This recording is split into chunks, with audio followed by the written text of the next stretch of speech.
So chapter 8 is Introduction to Calculus. This class is called Pre-Calculus. Yeah, and so all the time up to now has been the pre part. Now we're getting to the calculus part. So what is calculus? Anyone have an idea what calculus is? Some people claim it's a 4-letter word, as it says right here, but it's not a 4-letter word. It's an 8-letter word.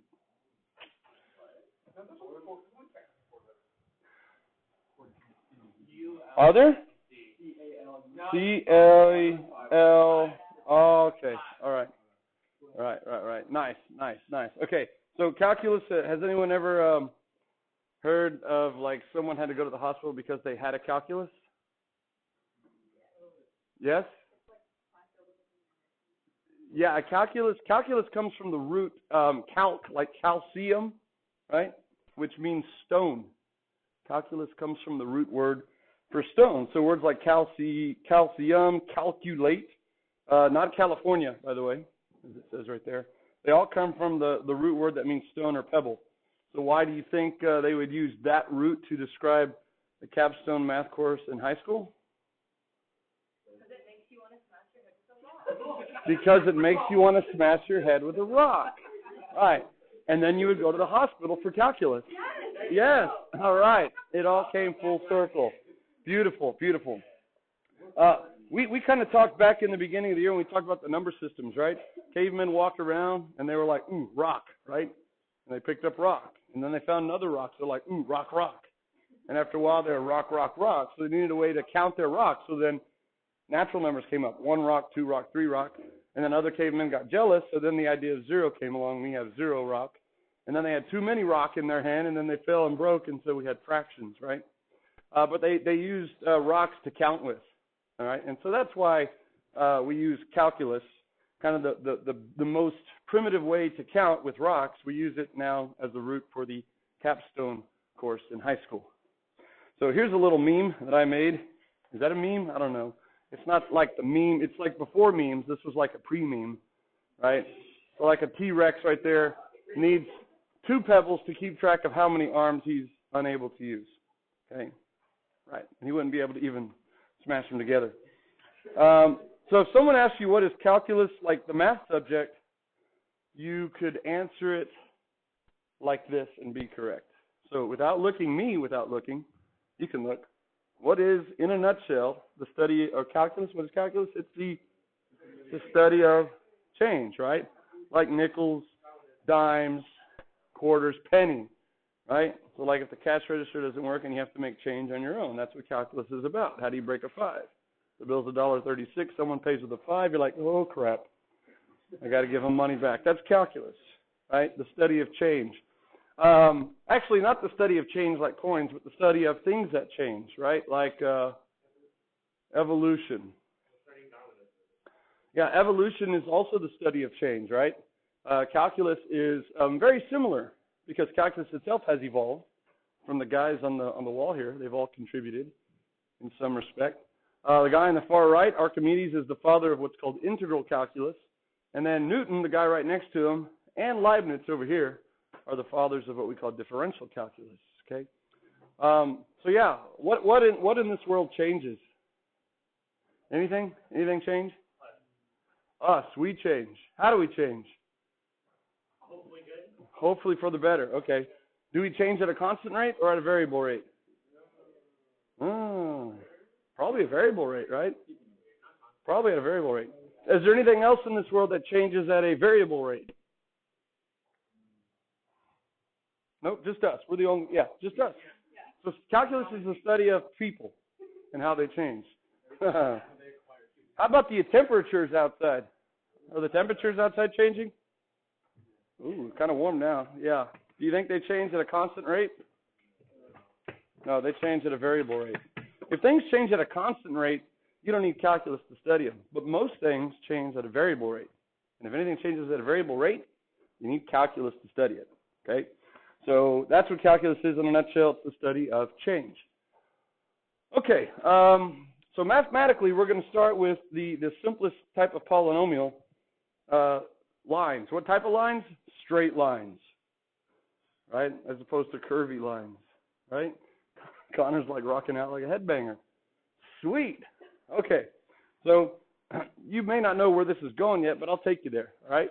So let's just review some Algebra 1 stuff, right? Algebra 1 was the study of lines because it was x to the first equations. Algebra 2 was the study of quadratics, x squared. If you were to take Algebra 10, it would be the study of 10th degree polynomials, right? Maybe not. All right, let's go ahead and then find the slope at any and every point along the line passing through these 2 points. Okay, so first of all, let's plot the points. -2, see, this is real basic. -2, 3, there's a dot. And 1, 2, 3, 4, 5. 1, 2, 3, 4, 5, 6. There's the other dot. So if I connect those dots with a straight line, and we could do the snap to feature here. There it is. What can you tell me about that line besides it's red? It's straight. Very good. It's a straight red line. What else can you tell me about it? Yeah, it's probably a good time to log in to your Notability and turn your game off. There you go. Okay. It's increasing. Very good. This line is increasing. It's increasing. How do you know it's not decreasing? If I was to jump on right here, I would roll down to the left. That would be decreasing. Why do you say it's increasing? Because what? Because we always read a graph like we read a book, not like a Japanimation book, but regular books. From left to right, yeah? We read graphs in chronological order, in increasing order from left to right. So from left to right, this is increasing. Good. How is it increasing? At a constant rate. Good. This is increasing at a constant rate. Can we figure out the rate of increase? We absolutely can. What do we call that? The slope. Good. The slope in Algebra 1, you probably just learned it as rise over run. And you went around saying rise over run all the time. Rise over run. And then you realize that you can actually rise by falling, right? Because the rise is not always up. You could actually fall. Like when I get out of bed in the morning, first thing I do before I rise is I fall. I fall to the ground, and then I rise. Okay? Just gravity working when you're my age. Okay? So you can actually fall and then run left or right. And you knew that you could probably find it by doing y sub 2 minus y sub 1 over x sub 2 minus x sub 1, right? Remember that? And then there's like, what are those little subscript numbers, right? And they're called subscripts. You had to ask what the subscripts are. You knew what they were. And then maybe you substituted the Greek letter delta and put delta y over delta x. Delta here not meaning rich, fertile crescent, but change, right? Change.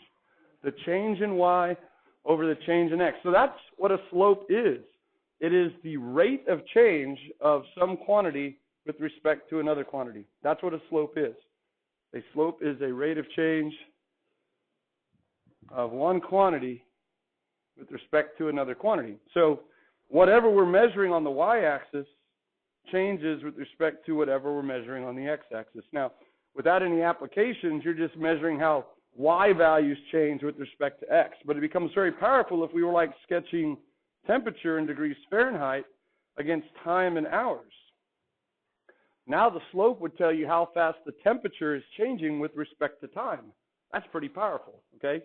So maybe your Algebra 1 teacher didn't do a really good job of giving you the application of slope.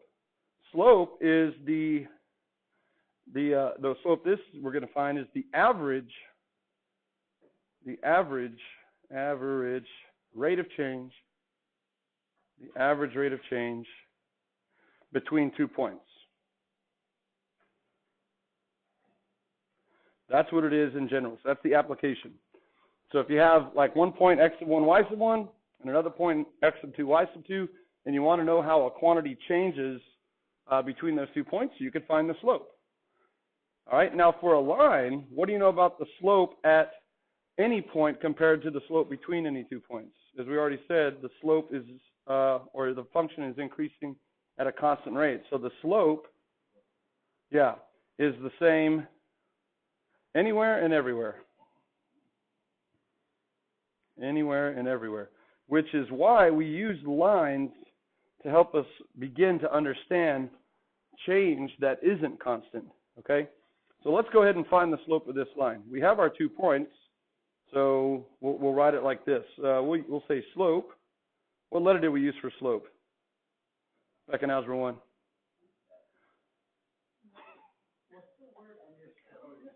What's the word under slope? Average rate of change between two. Rise over run? Increasing at a constant rate. Slope is the same anywhere and everywhere. Sorry, my handwriting's horrible. Slope is the same anywhere and everywhere. No, it was from y equals what x plus b. Ah, there you go, mx plus b. Where m was the slope and b was the y-intercept. So m we used for slope. Ym, s was already taken for distance. Ys for distance, long story. Right? So ym for slope?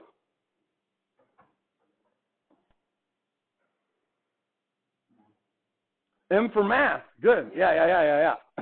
Slope means kind of pitched, right? Steepness. So 1952, Sir Edmund Hillary and Tenzing Norgay. Mount Everest. Yeah, mount. Right. Mountain. Mountain. We climb mountains. Mountains have slope, right? Mountains have slope. And so M is not for mountain, but it's kind of related. It's from the French verb to climb, which is, any French in here? Anyone speak French? What? Croissant. Yeah. It's monter, I don't know. One's Spanish, one's French. They're cognates, really. But it's the French verb to climb. To climb. Yeah. To mount things. Right? The B is y-intercept. Well, we use A for x-intercept and B for y-intercept. So since x comes before y in the alphabet, A comes before B in the alphabet. So there's no, great story for that. Right? No great story. Some things don't have great stories. It's just a sequence in the algebra. But good question. All right? So we'll go ahead and find the slope here. It's the change in y over the change in x. So that's going to be a 6 minus 3 all over 5 minus negative 2.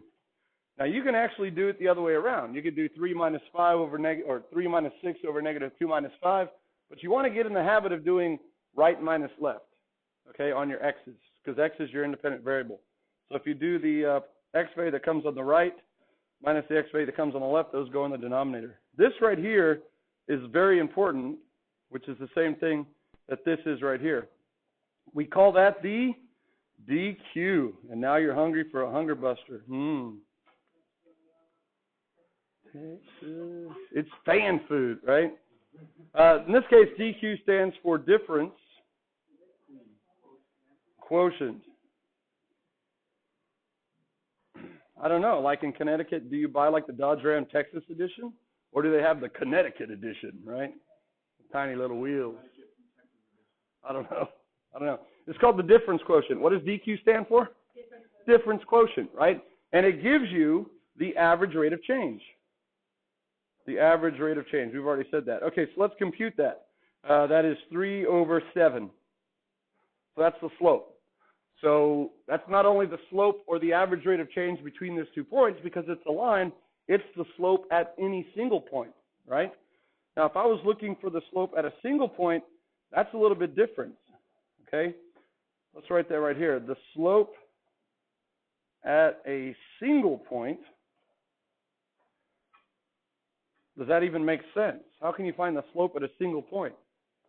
Well, your slope equation requires 2 points, right? To find the difference between them. So how can you find the slope at a single point? Well, for a line, it's easy because the slope between any 2 points is the same as the slope at every point. Well, if the slope between 2 points is the average rate of change, the slope at a single point is what we call the instantaneous rate of change instead of the average rate of change. And that's what the police officers after school in Kentucky are very, very interested in as you drive home.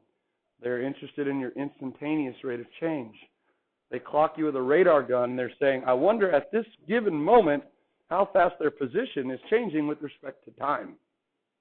Right? And if that exceeds 20 miles for every hour, right, they usually give you a lesson. It's like, here's a ticket for admission into a class on why you shouldn't speed. And like, oh, where does the class meet? And they're like, it doesn't meet. This is your lesson. Just pay the fine. And they're like, I don't get it. And he's like, have a good day. Okay? No. No, that's a warning to y'all. That's a warning to y'all. Be careful, right? Because it's embarrassing to get pulled over and then all your friends pass by going slowly like, ooh, look, it's so-and-so, right? Yeah. But the instantaneous rate of change is different than the average rate of change, because we want to know in general how fast is something changing at a single moment. That's what we're really interested in. And we can't use algebra for that because algebra requires how many points to find slope? 2. So if we're interested in finding slope at a single point, we can't do it using algebra. We need something different called calculus, right? So here's where we're going. So there's the slope at every point and the slope at any point. So for a line, again, because it's so simple, we know that 3/7 is not just the rate of change between 2 points, but it's the instantaneous rate of change at any given point, right? It's very boring. It's like driving on cruise control. 3/7 miles per hour the whole time. 3/7 miles per hour the whole time. 3/7 miles per hour the whole time, right? Now that might also get you a ticket on Kentucky, right? Because that's just too darn slow. 3/7 mile an hour, right? Sometimes they do have minimum speeds. You have maximum speeds, and then there are minimum speeds. Because if you drive too slowly, you're an equal hazard. Okay. All right. So let me kind of, before we move on to the next one, let me just kind of inform where we're going with this. Let's say I had the graph of x squared, and I want to know how fast this graph is changing right there. Let's say at x equals 2. Or let's do 3. Let's call that 3. I want to know the slope at that point. What does that mean, the slope at that point? Well, is that a line? You could say it's a curvy line, but we don't really call that a curvy line. We call it a curve, right? We actually call lines curves. We call them straight curves, which are very hard to hit in baseball. Okay? As you'll see, George Springer went 6 for 6 last night. That's more rare than hitting for the cycle. So anyway, so I want to know how fast is this graph changing right there at that point. I want to know that. I want to know at that moment how fast it's moving up vertically with respect to how fast it's moving horizontally. Now we're getting into component vectors from physics, right? Okay? We have something that's moving along a curved path, but it's got some components moving up and to the right as we go from left to right. But I want to know how fast that graph is changing at that moment. Well, that's the same as asking you for the slope at that point. So we have the point 0.39, yeah? And so we pull out our algebra formula, and it's y sub 2 minus y sub 1 over x sub 2 minus x sub 1. And we want to calculate the slope, but we only have 1 point, and we need 2 points. So what's the problem? We need another point, right? Now, if I chose another point like 0, 0, I can then draw a line connecting those two. We like to use lines because they're real easy. But if I calculated the slope of that green line, would that give me the instantaneous rate of change of that function at 3? No, it would give me the average rate of change between x equals 0 and x equals 3. Okay, and we call that, again, the average rate of change, which would be called the secant line. A line that connects a curve in 2 points is called a secant line. Yeah, we're reusing the terminology from the trig. It's a secant line, all right? So that's only the average rate of change. That doesn't help us with our interest in wanting to know how fast it's changing at that single point. So what we really are interested in, if you were to draw this line right there, I'll use beefy brown, that comes in right here and kisses the graph, glances off it right there at 3.9, okay? It's like surfing the curve with like a surfboard from underneath. That line we call the what line? Do you remember that from geometry? That's the tangent line, yeah. And again, we're reusing the terminology from trig, right? It turns out that we want to find the slope of the tangent line. If we are interested in finding how fast the parabola is changing at that single point, 3, 9, we are interested in finding the slope of that tangent line. So what's the problem? Well, we have the point 3, 9. Do we know an exact other point that lives on the brown tangent line? No, we only have points that live on the graph of x squared. We don't have another point that lives on the tangent line. So that was the problem. People wanted to know, what's the slope of the tangent line? What's the instantaneous rate of change? And the algebra that existed was insufficient to answer that question. So along came Newton, who was interested in finding the instantaneous rate of change, which helped them describe how planets moved in their orbits. And then Leibniz in Germany, at roughly the same time, he wasn't interested in instantaneous rate of change. He was interested in slope of the tangent line. But they're the exact same thing, instantaneous rate of change and slope of tangent line. So those two guys get credit for discovering this new branch of mathematics that allows us to find that. And it's called calculus, except they didn't call it calculus back in the day. Newton called his method the method of fluxions. What's the key word there for fluxions? Fluctuate, right? Because things change. Right? If things change, they fluctuate. So he called his the method of fluxions. And Leibniz called his the method of infinitesimals. What's an infinitesimal? Something that's really, really infinitely small. Right. Small. They were called the ghosts of departed quantities. They were that small. Ooh, poetic. Okay? So we're going to kind of get into how they circumvented the problem with only having one point. But it goes back to lines. We want to find the slope of the tangent line. Okay, so let's do one more problem and we'll call it a day, huh? I'm worn out. Find the slope of the line given by the general form equation. 5x minus 3y equals 2 at x equals 3. All right, so it says first find the slope of the line. So this is called general form. General form for a line is of the form ax plus by equals c, where a, b, and c are elements of the integers, right? Which means we don't have fractions. So if we want to extract the slope from the equation of a line, what form is preferred?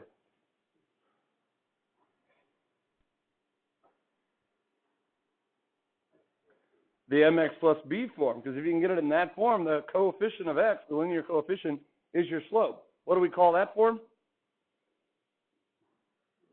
It's the slope-intercept form. Yeah, pretty good name for something that gives you the slope and the y-intercept. So let's go ahead and algebraically do that. We're essentially going to solve for y. That's what we're interested in doing. Solve for y. Why? So we can get it in slope-intercept form. Thanks for asking. So negative 3y equals negative 5x plus 2. Bring the 5x across. Divide through by negative 3, and you get negative 5 negative thirds x minus 2 over 3. And if you simplify, of course, you get y equals 5 thirds, x minus 2 thirds. So the slope is 5 thirds. That's the average rate of change of that function between any 2 points anywhere on the function. It changes at a constant rate. Now it says find the functions of the line's instantaneous rate of change at x equals 50. So the instantaneous rate of change, which I'll abbreviate like that, at x equals 50 is, or negative 50 I said, yeah, negative 50, is what? 5 thirds. Very good. Because we just said something very unique about a line. The average rate of change between any 2 points is the exact same as the instantaneous rate of change at any single point, because lines are kind of boring in that respect, but they also can prove useful for that very same reason, okay? But not all things follow a linear growth rate, okay? So that's why we have to develop things for things that actually have curve, that change at variable rates. What would happen, okay, then find the line's average rate of change on the interval from negative 50 to 3. So what would be the average rate of change between x equals negative 50 and 3? 5 thirds, right? If you drive from here to San Antonio, and let's say You're on cruise control going 65 miles per hour. Very safe speed. You're in the right lane, okay? 65 miles per hour. That means you pull out of your driveway at 65, right? You're going 65 the whole time. Okay, just imagine that. You're on cruise control. What is your speed at any given moment? As you're driving, you look down, what's your speedometer say? 65. Okay, a couple seconds later, you look down, what's your speedometer still say? 65. Good.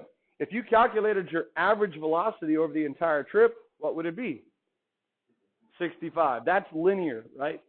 Your average velocity, which measures your rate of change of position, is the same as your instantaneous velocity at any given point. The graph of your position would look like a straight line, okay? Your graph of your position would look like a straight line. Here is miles from home. Here's time in hours, and it would look like that, right? And what would the slope of the line be? It'd be 60 miles per hour, okay? So it's a rate of change. Very boring, though. What would happen to the slopes at a particular x value if the given line were vertically shifted up or down? What if we took that line and moved it up or down? What would happen to the slope? Stays the same. What do we call those lines? Parallel. And parallel lines have the same slope. So it doesn't really matter what the starting value is if you started at home or you started at your neighbor's house. That's just the y-intercept. The y-intercept is your starting position. If you're still driving at 60 miles per hour the whole time, it doesn't affect your rate of change, okay? So slope is no longer just rise over run. Slope is rate of change, yes? Between 2 points, it's called average rate of change, and it's the slope of the what line? Yeah, in general, it's the slope of a secant line, right? We saw that over here. Now, if you draw a secant line, if you connect these two dots on the line, you get the line itself. So a line is its own secant line. So let's just summarize this right here. The average rate of change is equal to y sub 2 minus y sub 1 over x sub 2 minus x sub 1. And we call that the what? The D quotient, the difference quotient. And it's equal to the slope of the what line? Secant line. Secant line. It connects 2 points. Slope of the secant line. Whereas the instantaneous rate of change, which is going to require calculus, because the algebra fails, for non-lines, okay, it's going to be known as y prime or dy dx. You don't have to know what that is just yet. But that's what we call that. We call that y prime or dy dx. It's going to be known as the derivative. That's what it's going to become to known as, the derivative. And it's the slope of the what line? Tangent line. So we haven't gotten into how it was done or what that notation means, but it's going to be called the derivative, and it's going to be a function that allows you to find the instantaneous rate of change. So like in physics, you memorize your kinematics. You have position, velocity, and acceleration. It turns out that if you take the derivative of position, you get the instantaneous velocity equation.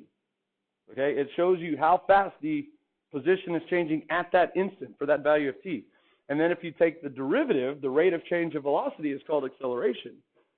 And you can actually then plug a single value of time into that acceleration equation and find how fast or what the acceleration is at the moment, which tells you how fast the velocity is changing. So those three equations actually came from calculus, from the derivative, okay? It turns out that the instantaneous rate of change of position is velocity, and the instantaneous rate of change of velocity is acceleration, okay? So that's what we're after for any function. How can we come up with that single function like velocity that we could just plug into at that moment and figure out what the rate of change is at that moment? Okay, we'll stop right there. Any questions? We got like 10 minutes left to chill or practice karaoke.